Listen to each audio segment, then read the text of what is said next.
Alright, so the first step to make the inventory open is to add an input mapping. So project settings, input, action mappings, and I'll add one more. I'm going to call this open inventory, and we'll map that to the I key. So when you press I, it's going to open up the inventory. So let's go to the controller. I'm going to right click and type open inventory. So when the open inventory input action happens, I'll make this a new variable here called inventory widget. What happens when you create a widget, when you put a HUD on the screen, is that it doesn't always get deleted. And in our case, we're just going to store it in a variable. We're going to check if the variable is valid. If the inventory is valid, we'll just put it on the screen. But if it's invalid, we'll create the widget. So if not valid, create widget, inventory.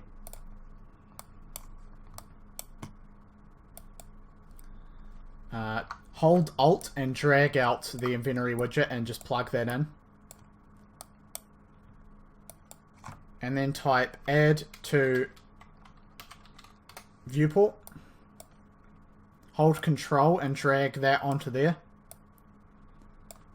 And then we can just drag that onto there. So what that's going to do is it's just going to put this on the screen, the inventory widget. If it's not valid, we'll create it. If it is valid, just put it on the screen. I'm going to drag over all of these and press C to add a comment. And I'm just going to say open the player's inventory when the input action is received. So that is the open inventory. So let's actually give that a go. That should work. If I play and then press I, there you go, we have the inventory. We do have a couple of problems. The main one being that right now it doesn't remove the in-game HUD from the screen. We can work on that later on. But the main problem is that we don't have a mouse cursor. So open up the inventory. And on construct, we're going to get owning... Actually, we'll just get the player controller.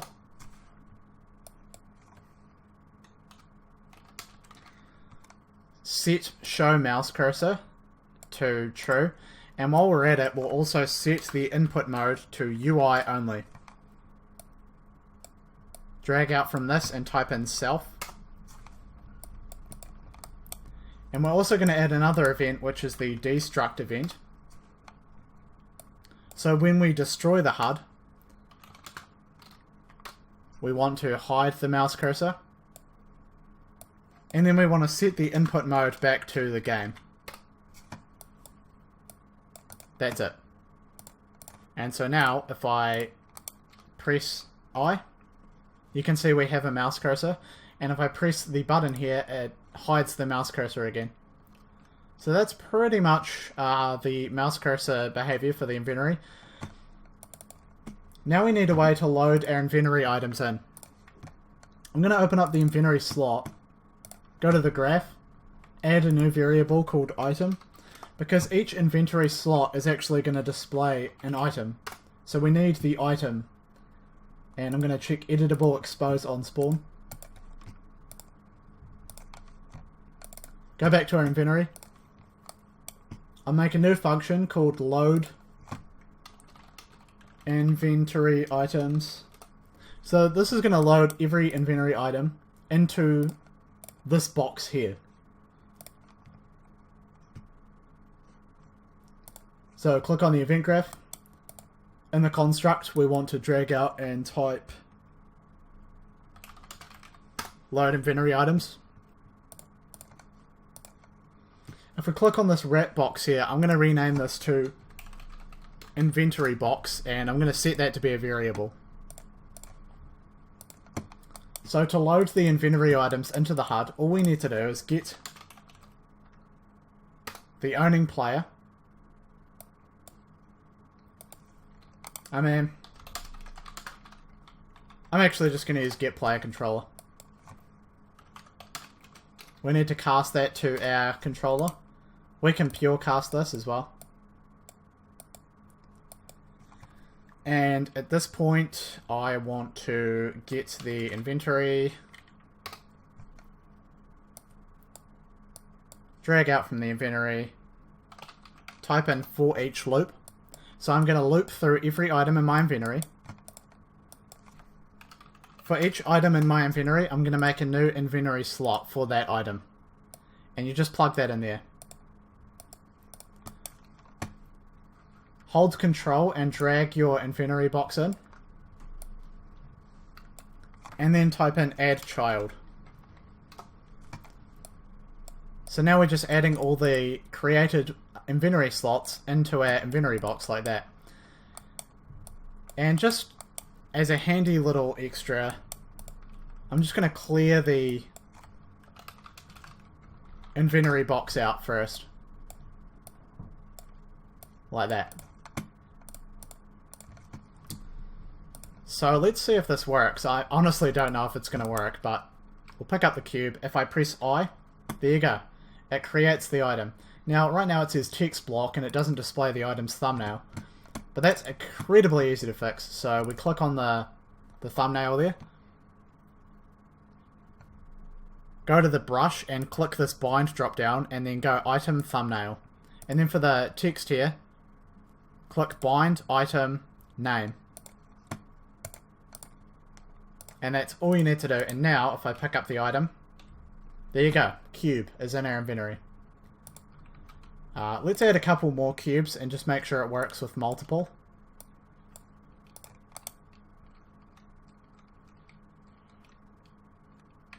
Yep, so we can get multiple cubes.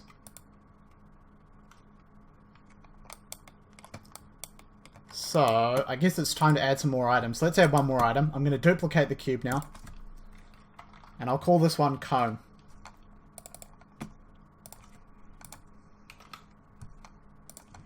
Going to be a cone. The ID of that is going to be 2, because that's the next item. Cone. And the pickup mesh needs to be the cone. We already did that. So we can go into our item data table now and add a new item. So this item is going to be the ID of 2, of course. It's going to be the cone, name, cone. I'm going to make the cone be worth 200. Again, I don't have a thumbnail, so let's just put some random stuff on there.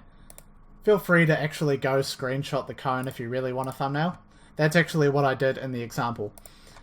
And then I'm going to say it's a boring old cone. So let's drag a cone in.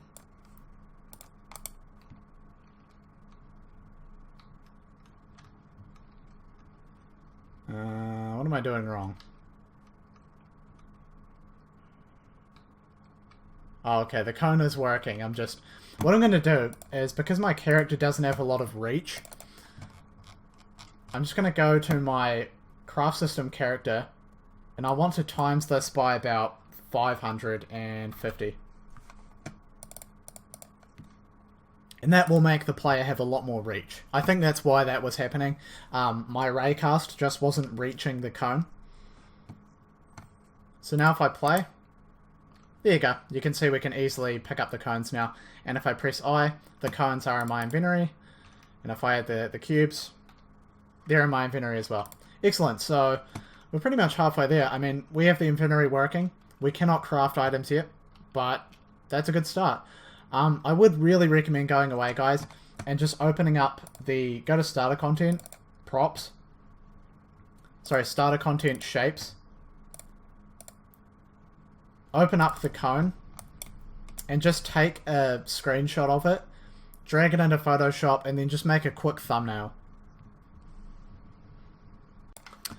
Alright, what's up? We're back, and since the last video, in my data table, I've just added this thumbnails thing here, and if I click on it, I just added 2 thumbnails.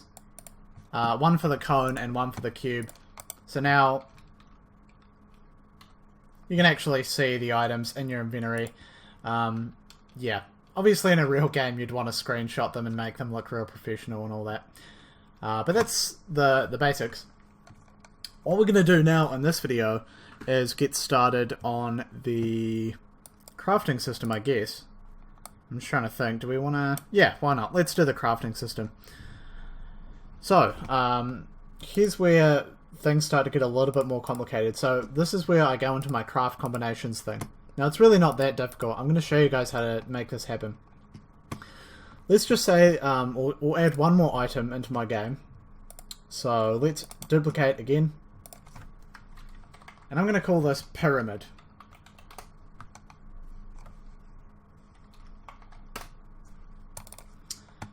So we'll select a pyramid. The item ID for the pyramid is going to be 3. The item name is going to be pyramid, of course.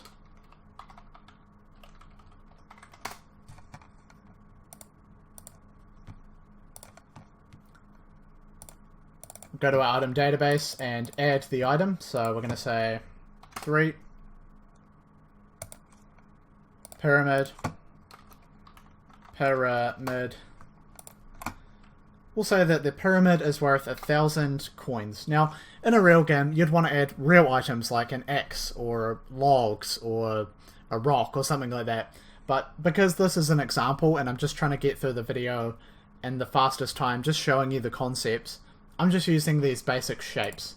But obviously in your project, you might want to use real items like swords or guns or something. I don't have a pyramid thumbnail and I really can't be bothered making one, so let's just go with the cone. It's a fancy pyramid. Okay.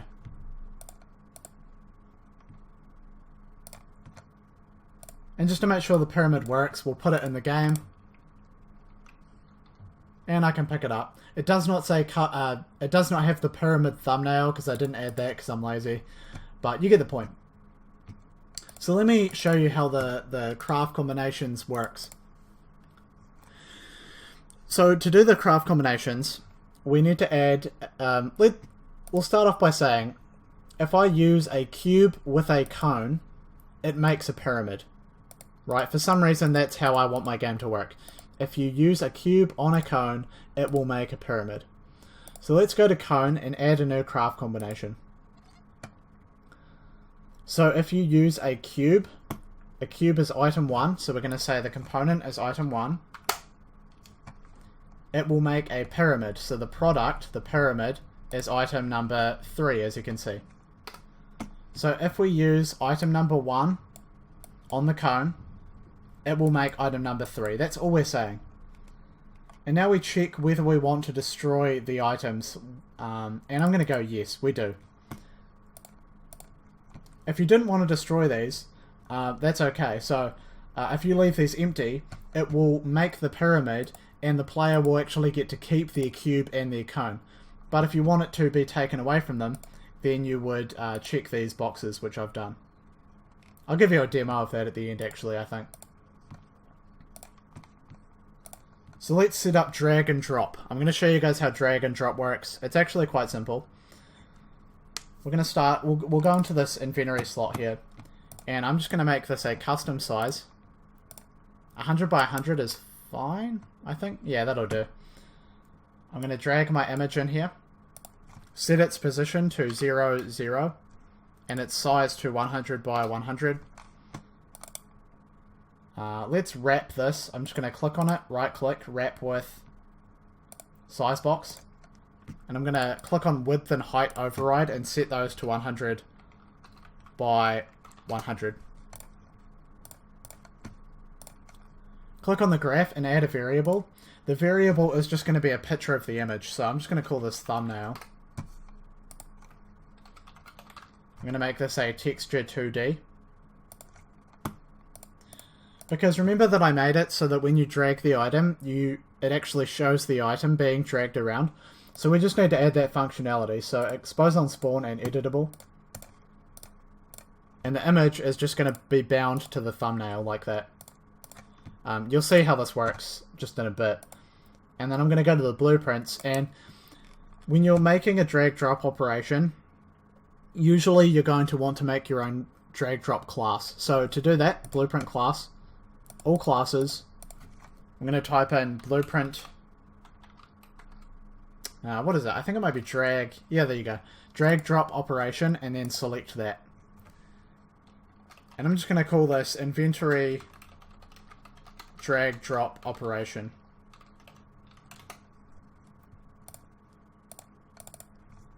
Open that up. And now you want to put any data in here that you want to be stored in your drag drop operation. So in my case, I am just going to want the item. So we're going to add a variable, item. And this is just going to be the item that's being dragged, basically. So, expose on spawn, editable, that's all you need. So now that we have the class, we're basically ready to actually set up the whole system with drag and drop. So to do this, I'm going to go to my inventory slot. I'm going to go to the graph, override the on... Where is it? On mouse button down. That's what we want. I'm just going to drag out and detect drag if pressed is the function I'm looking for. And we just plug the mouse event into there and plug that into there. And we're just going to go left mouse button. You might want some other button for your drag and drop, but I'm just using the left mouse button. And that's all we need for actually getting everything started. So now we need to go to override and add an onDragDetected function. And this one's actually pretty easy as well. We just need to create a widget. We're going to create our drag widget. It requires that we give it a thumbnail. So to give it a thumbnail, I'm just going to get the item, hold control and drag the item out. Break the item. And put the thumbnail in there.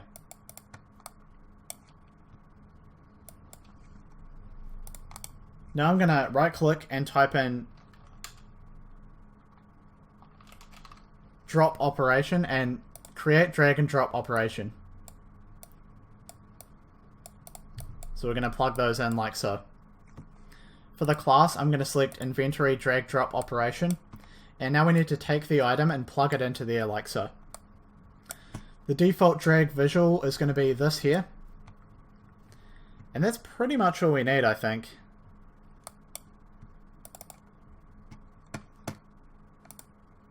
So let's try it out. If I hit play and pick up a cube and go into my inventory, let's try drag it around. There you go. So we can actually drag the item. If I drop it on something, nothing happens yet. So we need to detect the drop. Go back to the graph. Override another function, onDrop. Right now, I'm just going to say that onDrop,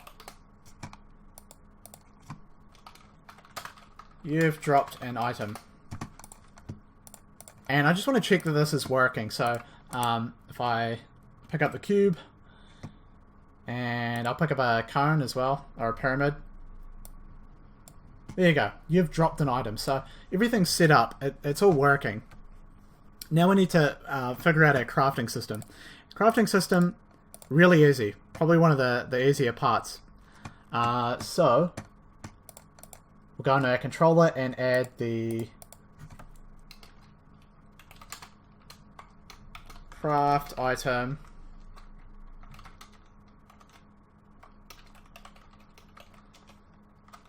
So we're going to have the item A, item B,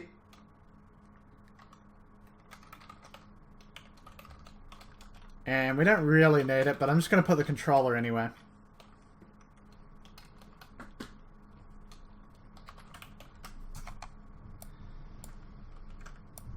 And we'll put that same U function markup on there.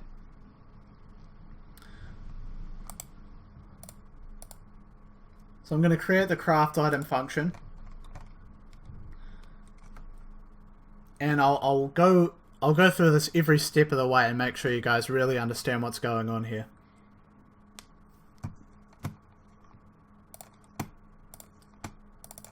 So if we go to the craft item function here, I'm going to loop through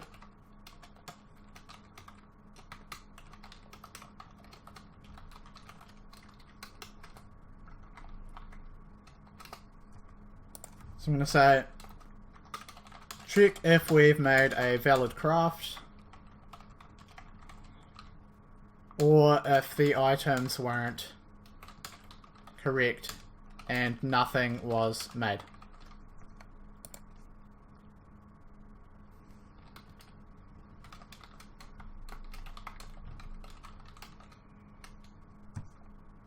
I think it might be called just craft combinations actually, yeah.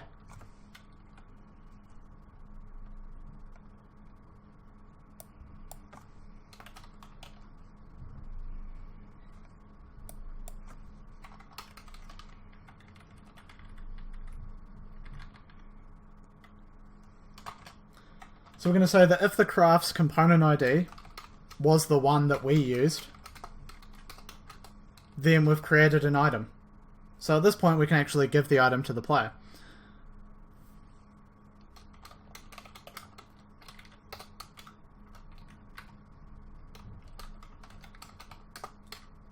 So add the item to the player's inventory. You remember product is the item that is created from the result of our craft. So we just give the player an item by ID, and we just put in the product ID of the item that was crafted. But remember that when we're crafting, we want the items to be destroyed, potentially. So this is quite easy. All we do is if craft dot destroy item A,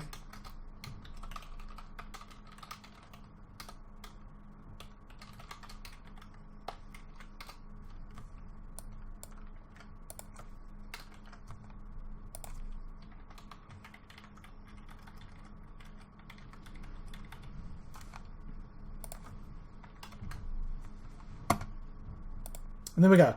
So depending on whether we've checked that we want to destroy the item or not, it will then remove the item from our inventory and destroy it. There is one problem, and the problem right now is that you remember that it loads all of the inventory items into the player's inventory when we open the inventory up. So we press I and it opens the player's inventory up. But this is a problem because if we craft a new item, our inventory isn't just going to automatically update. So we need a function that will reload the inventory. So let's go to public. I'm going to make a new blueprint implementable event. The reason I'm making it blueprint implementable is because the inventory HUD is all handled over on the blueprint side of things. So I'm going to make a function here called reload inventory.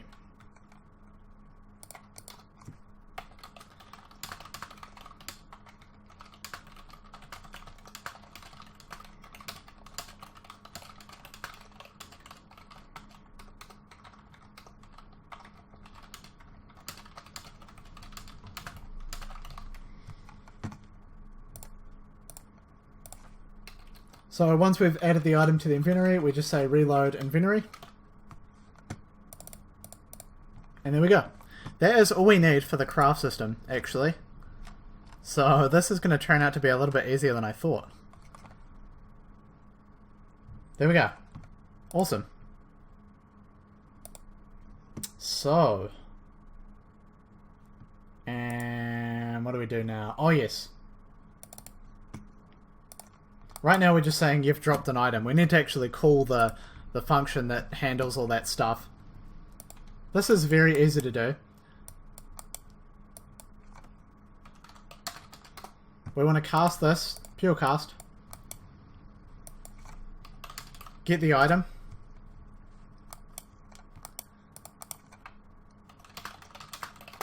Get our player controller and then cast it.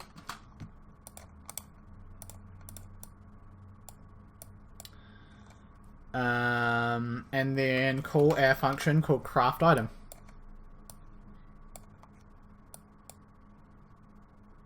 Item A is going to be the item that we dragged onto item B, which is this item.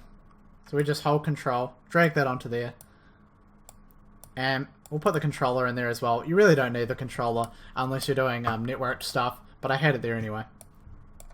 And plug that in and select yes, it worked. Okay, so right now it should work if I drag a, I believe it was like a cone and a cube. My HUD is broken again and I really don't want to have to restart the engine, so I'm just gonna keep going. So I dragged and dropped. If I close and open my inventory, it did not work. Okay. Oh, it might be the other way around.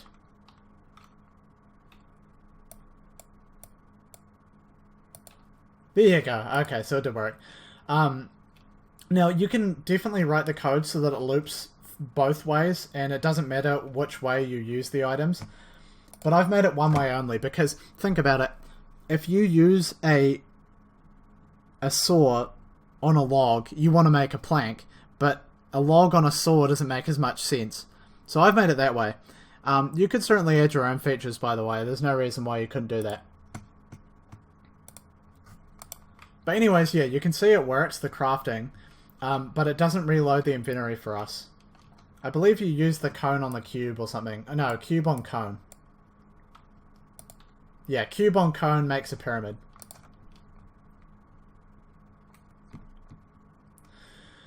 But it doesn't reload the inventory. We actually have to close and open our inventory to make that work. So to fix that, we go into the controller.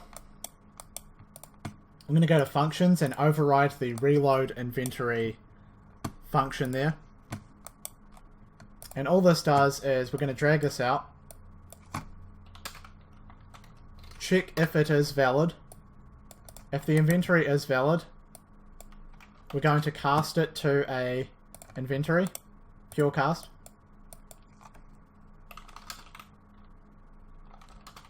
And then I'm going to call that load inventory items function. So now, I believe a cube on a cone, pyramid, there we go. So it automatically updates. Now, I am aware these examples are kind of stupid. Ideally, you really want to put like an axe and some logs and like some real items into your game. I've just used these shapes here, but the basic principles are the exact same. So that's it. You might want some use functionality as well. Like, how do you use the items? Right now, all we can do is just add them to our inventory. So, let's add that. Why not?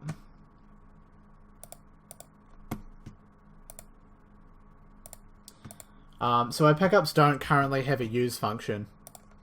So what we're going to do is go and add one of those now. Okay, so I want to use my pickups and make them do something. So I'm going to make a function called onUsed. Again, we want to give all the power to the designers. So make it blueprint implementable, and that way your designers can do whatever they like.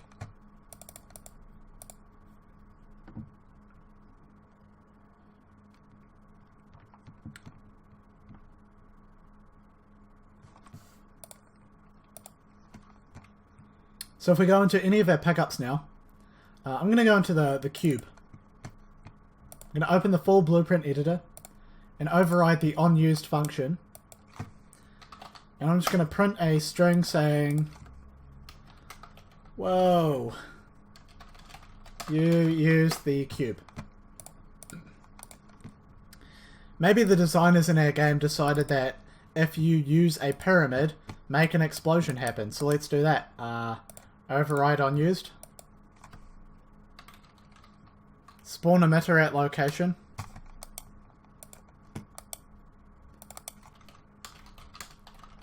I'm just going to get the actor location and plug that in there. And I'm going to select explosion for the emitter template. So whenever you use the pyramid, explode, right? So I'm going to go to my UI, go to my inventory slot, and we're going to add a way to use the item. So it's really up to you how you want to make your use work. In my case, I'm just going to add a small button that says use on it. But again, it's really up to you. You can add any different way to make your use work. I'm just making the small button for example's sake.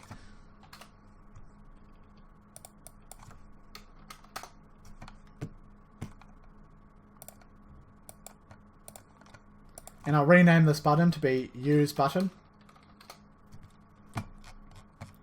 When I click the item,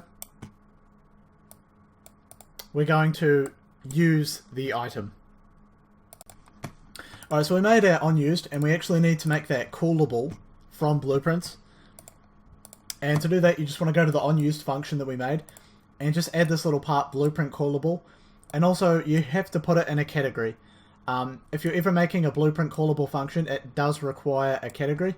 So just make sure you add that. And then at this point, what we can do is we can take the item,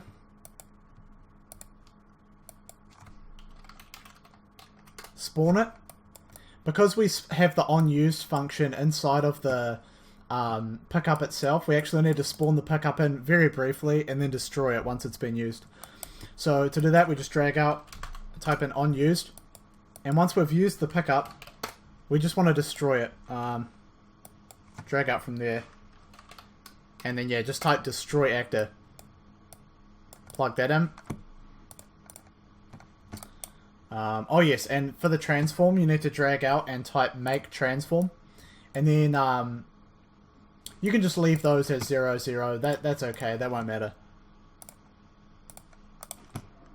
So if I pick up my cube and click on use, it says, whoa, you used the cube. Great. Also, we might want it to remove from our inventory as well. So you can do the same thing. There are different ways you can remove it from the inventory. We could make a function in our controller that does it. It's really up to you how you want to do it.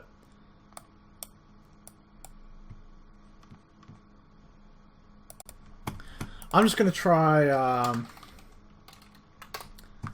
get player controller, we'll cast it to R1, pure cast, get the inventory, and we just want to remove, oh yeah, there is no remove single function in Blueprint, which is very, very annoying, but one way around that is we can just find the item, and then remove at the index that we found. A little bit of a messy solution, but I do believe that will work. And then the last thing we need to do is, because you've clicked the use function, we need to remove this inventory item from the player's inventory. And to do that,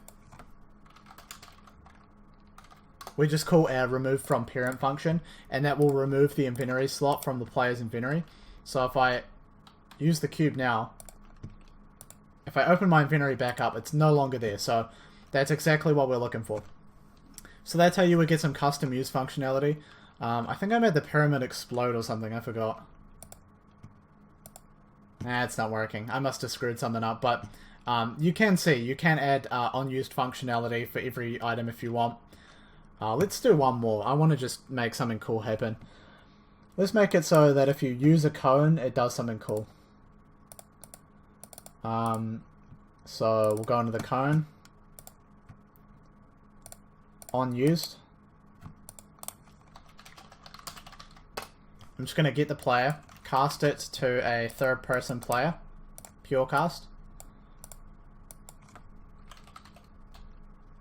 I'm going to get character movement. Actually, let's get the mesh. We'll do something cool with this. So I'm going to set the material on the mesh to be something cool looking. We'll do gold. If you type in gold, I'm going to make it so that when we use the cone, it turns the player gold. So let's try that out. There you go. It's not working because I haven't set the gold thing up properly. I do believe you need to enable it If we go to the gold and scroll down, it's used with skeletal mesh needs to be checked. So now if we save that, it should have no problem. So I've implemented a little bit of custom functionality now. My cone will turn me gold, as you can see. My cube will just say you used the cube. So that's how the custom functionality works. Keep in mind that you could improve this a little bit. You could add it so that when you use the item it gets destroyed. You could even make items that when you use them it doesn't destroy them, which probably wouldn't be that hard to implement. But that's just the real basic functionality. We could also do a drop option, but a drop option is literally the exact same thing. The only difference is, instead of spawning... I'll show you guys how to do it. Alright, let's go into our inventory slot. And I know this is not a very good way to do it. Obviously, you would want a nicer system than these two ugly little buttons here. But I'm just going to add them anyway. Let's add a drop option. Drop. So we've got use and we got drop. And I'm going to anchor these just to be all professional about it. So we have use and drop. When we drop the item, we want to almost do the exact same thing. So we want to get the item. We want to break it. We want to spawn the actor.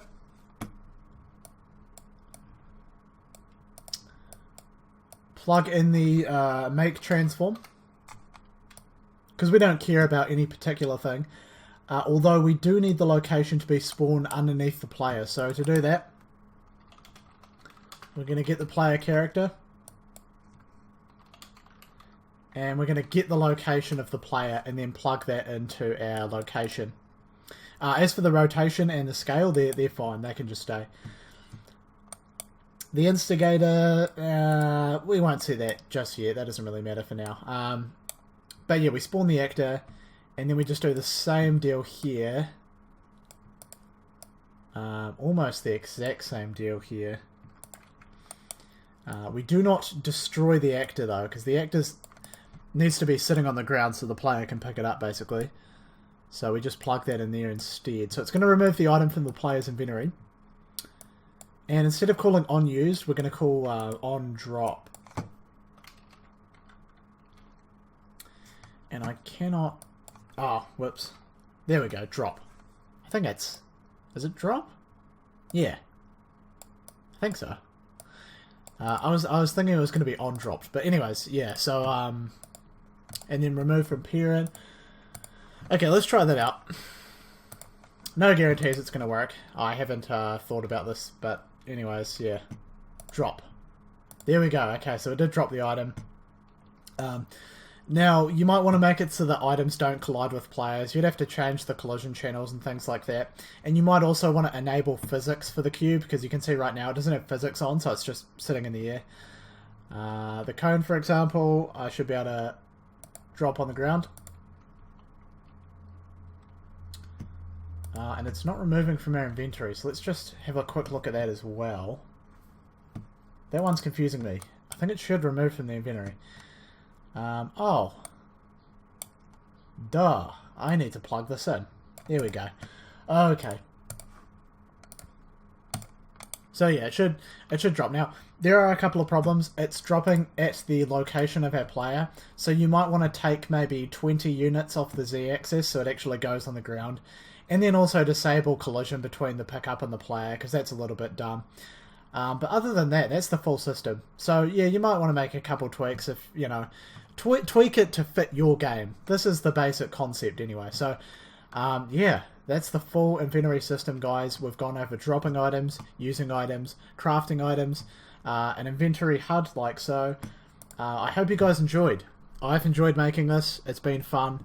So yeah, thank you very much for watching. Hope you enjoyed. And definitely check out some of my other content if you enjoyed this video. I'll see you guys later.